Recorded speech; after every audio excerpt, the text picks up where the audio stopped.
bazuar në qasjen dhe vendimarrjen që ka pas zyra rregullatorit të energjisë, tashmë nga fillimi i këtij muaji kemi daljen në treg të hapur të konsumatorëve komercial sipas kritereve gjithë ata që kanë qarkullim më tepër se 10 milion euro përkatësisht kanë staf më tepër se 50 të punësuar. E natyrisht kjo, siç është thënë edhe prej komunitetit të biznesit, është një barë jashtëzakonisht e madhe për faktin se mundësia e furnizimit me energji elektrike është relativisht e kufizuar, për çka natyrisht që pasojat do të jenë të mëdha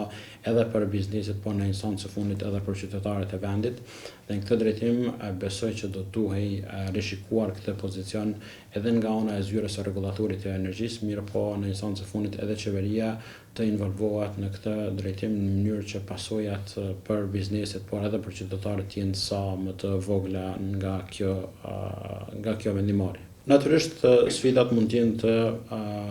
lloj-llojshme. E para mund të rezultojnë me pamundësi të furnizimit me energji elektrike si njëri prej produkteve jashtëzakonisht të rëndësishme për funksionimin e bizneseve, por mbi të gjitha sfidat dhe vështirësitë në bindjen tim janë edhe të natyrës ekonomike dhe sociale për komunitetin e biznesit, por edhe për qytetarët në përgjithësi. Nuk i kam pa draft kontratat, por besoj që konsumatorët komercial, komuniteti i biznesit, para se t'i nënshkruaj ato, duhet t'i analizoj jashtëzakonisht mirë përmbajtjen e tyre në mënyrë që të sigurohet se të njëjtat janë vërtet të përshtatshme dhe të favorshme për funksionimin e tyre.